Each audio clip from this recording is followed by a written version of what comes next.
Welcome to the Every Brain is Different podcast. It is Samantha and Lauren here with you. And last week we talked about feeding therapy and how meal times can be so hard for kids that are neurodivergent, have autism, ADHD, all of that. And we talked a little bit about ARFID, but we are going to go more in depth with that today.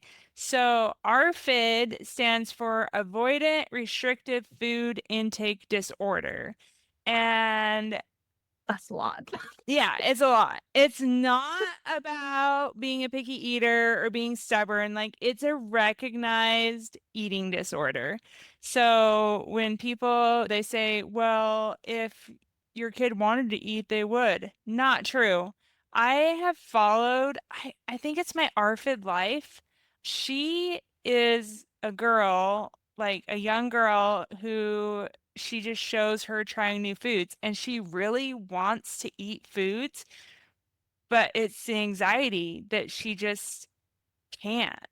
And so she's trying new foods and she's gotten really good at trying them and just showing, yeah, I like that, I don't like that, but just showing what life is like with ARFID. And so I really like that Instagram account. So I think I've seen some of those videos and yeah, I just like the education of it. Like she's trying to reduce the stigma around picky eating in quotes if you're not watching this. So yeah, ARFID means a child avoids or restricts food to the point where it causes nutritional growth or emotional problems. And unlike other eating disorders, ARFID is not about body image or weight. Kids with ARFID usually aren't worried about looking fat. Instead, it's about fear, discomfort, or sensory overload. So I've heard a lot of kids with autism, they don't like eating fruit and vegetables. They like eating the processed foods because processed foods taste the same every time. Consistent. Yeah, it's very consistent. Where if I don't know if you eat blueberries, but blueberries, like it is a mixed bag what you're That's gonna get. probably why I don't eat them. Yeah. Like, I'm really picky with strawberries too because like I want them sweet, and if they're not sweet or more tart or not ripe, like I don't want it. You never know what you're gonna get. And so that's why a lot of kids and adults don't eat a lot of fruits and vegetables because you never know what it's going to taste like, especially fruits. I feel like vegetables are pretty consistent. On flavor, I feel like it's more like a texture thing. Oh yeah, for texture for sure. So yeah, so that is why a lot of people with autism do not eat things that grow.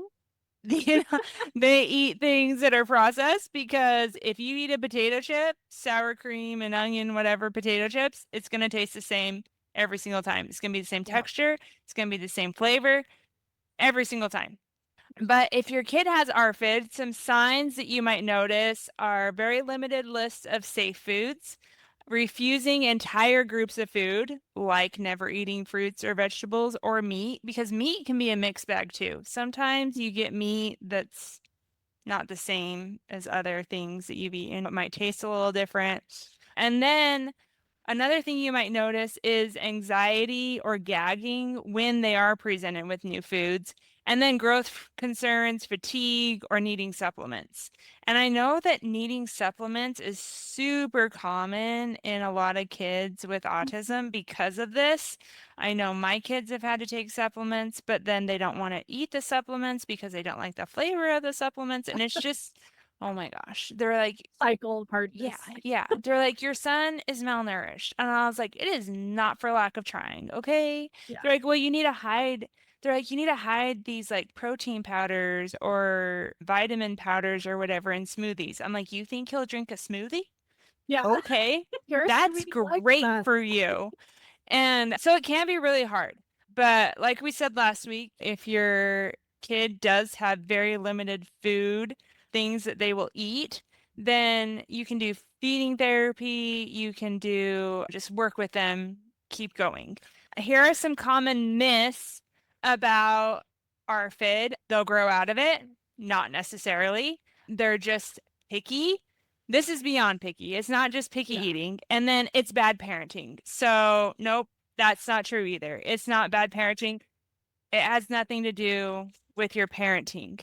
So if ARFID is not about picky eating, if it's not just being a kid, if it's not bad parenting, why does ARFID happen? And it could be because of sensory sensitivities. So like we said before, kids find certain textures unbearable. They don't like mushy fruit. There might be slimy vegetables. They might not like how it smells, how it tastes, and even the look of food can trigger them just to be like, nope. I know with my kids, they don't have ARFID, but if foods are combined, they will not eat them. And so, like when we have spaghetti, they have their noodles, they have their meat, they have their vegetables, all on their plate, but definitely not touching. And forget about the spaghetti sauce because that is not happening. But so they just don't like things combined. They don't like that texture in their mouth. Like And good flavor. yeah, It's texture. it's texture. My son is yelling at me saying that he likes beef with spaghetti. Uh, Italian sausage is the only way to yeah. get it. Oh, well. My hot take. That's your hot take for the day? I hate spaghetti with ground beef. Oh, Italian that's sausage funny. all the way. I will live by that. Everyone else is what's wrong with you. I like it both ways. So, but yeah, but it could be sensory sensitivities. It could be negative experience. So a child who once choked or vomited or gagged can have a deep fear with that food.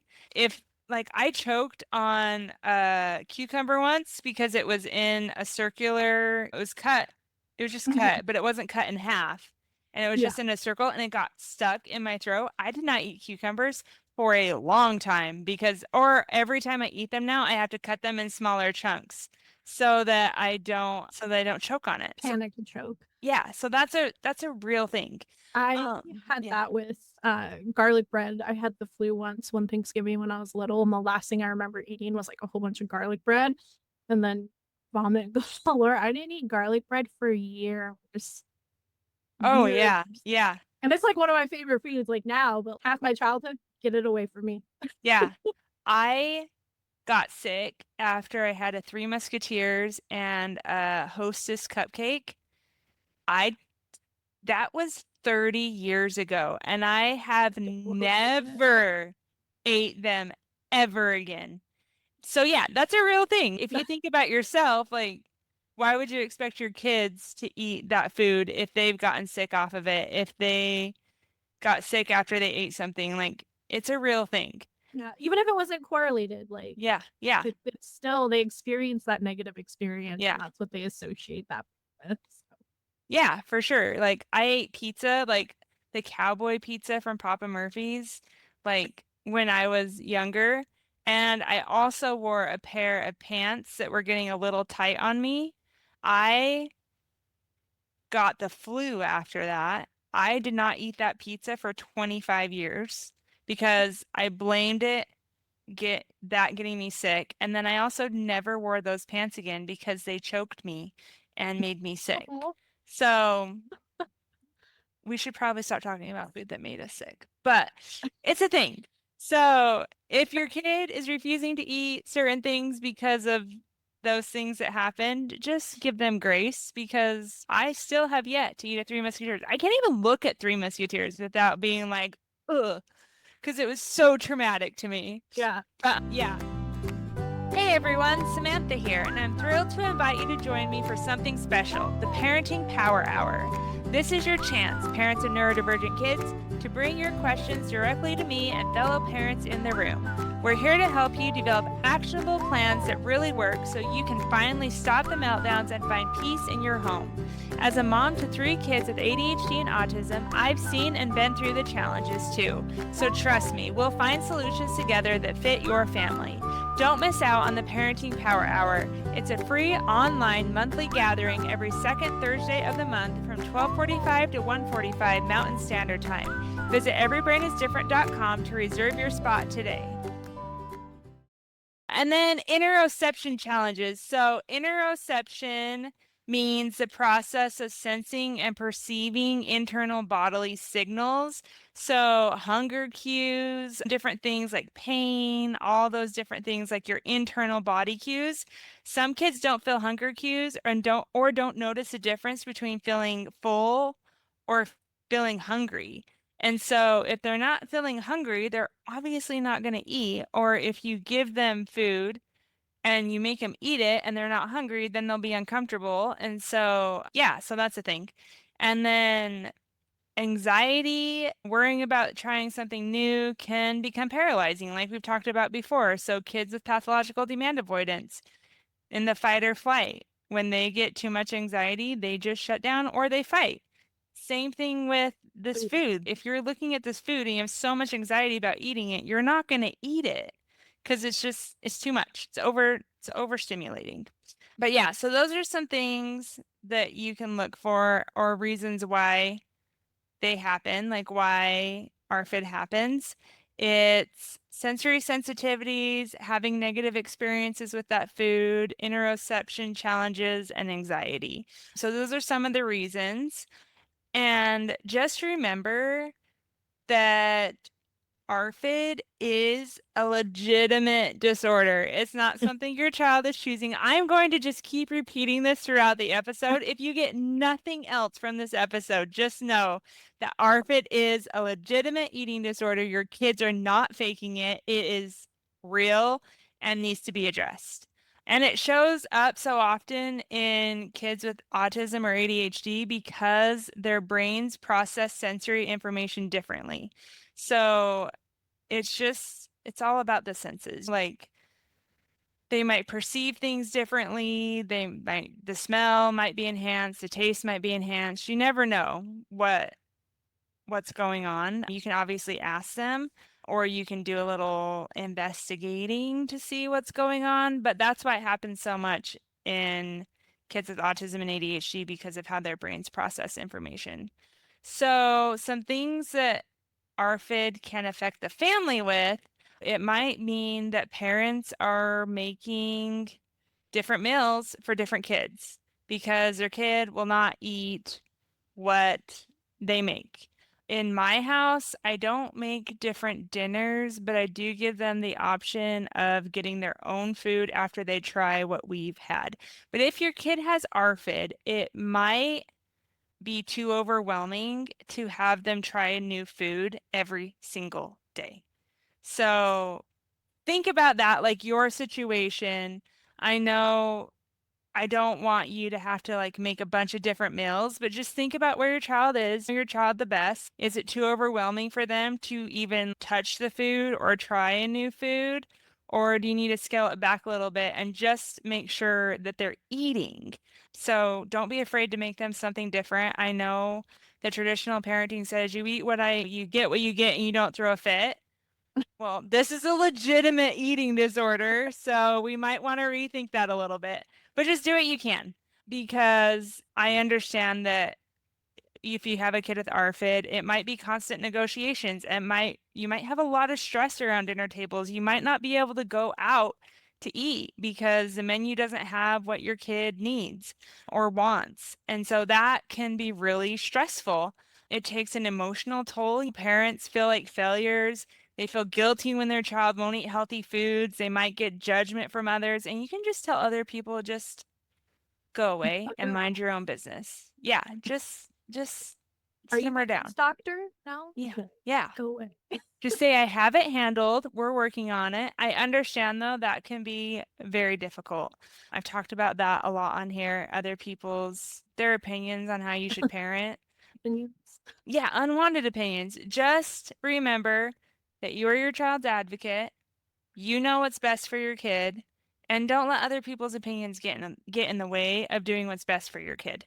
It is hard, though, I understand, with sibling dynamics too, because if one kid isn't eating something, then the other kid will be like, well, why do I have to eat this? And it's hard for them to understand, well, this kid has ARFID and it's a legitimate eating disorder and blah, blah, blah, blah, blah, blah, blah. Like the other sibling doesn't care.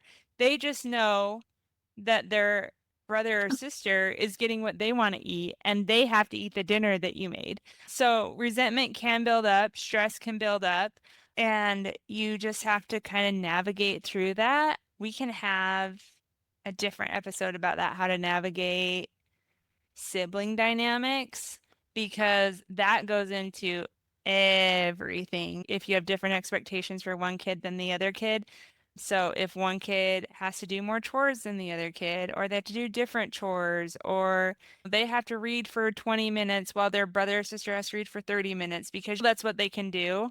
I always tell my kids, like, you guys are different. This is why you have different expectations, because I know you can do this. I know that your brother is working up to that, but he's not quite there.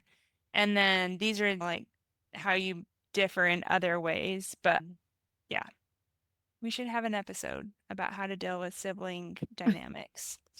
And then, Definitely a thing. yeah, yeah. And that's like in typical families too. Like, you just have different, you kind of have the same expectations for your kids, but different expectations at the same time. Like, you're working Mhm. up to the same expectations, but you have to meet your kid where they're at. Yeah, And you're on then, different paths of yeah, where you're at with that kid. yeah, yeah. Like the end But game's the same, but the road there will be different. yeah, and that's okay. And my kids have actually done a pretty good job of understanding that. For example, I say my son, my oldest son, has to go read by himself for 30 minutes. And then he's like, well, why doesn't my little sister have to do that? Well, because she's a lot younger than you are, and she's going to read with me. But he wants to know why he has to read chapter books when she has to read, as he says, little kid books. I'm like, well, because she's a little kid and you're not. Yeah, And so when I say that, he's, oh, yeah, that makes sense. So, yeah, but just know as a parent, it's hard. You're not alone. yeah. I If think that's a you big need help, takeaway. You're yeah, not I alone. think I think that's the biggest takeaway is you're not alone.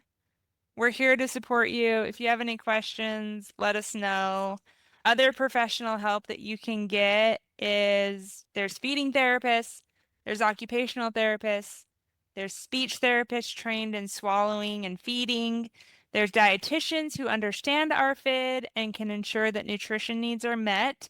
And then there's mental health providers who your kid can go to counseling to get more help with the anxiety, like coping skills for anxiety. There's all different kinds of providers to help with that. And then just remember to model what you want your kid to do. So if you want them to try a bunch of new foods, or you want them to have an expanded, what is it called? If you Take want food them, list. yeah, an expanded food list, just model that. Let them see you eating different things. Let them know that they're safe. Don't force them to try new foods, but just have the foods available if they want to try them, and then show them that you can eat different foods and just model what you want.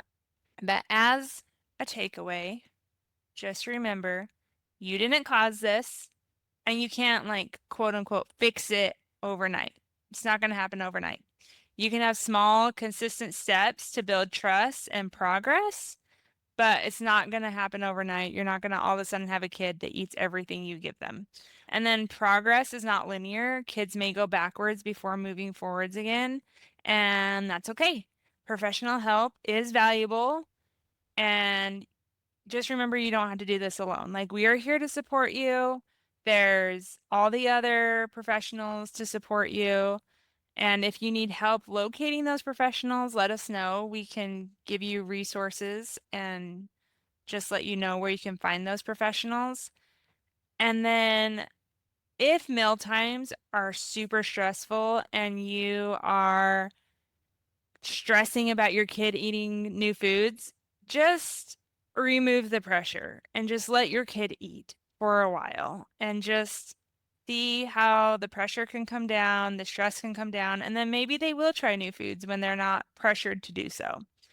So I'm just going to end with ARFID is real. It's not picky eating. It's a legitimate eating disorder. So don't be too hard on yourself if your kid has ARFID. I think I've said that at least 5 times now. But yeah, Legit. yeah.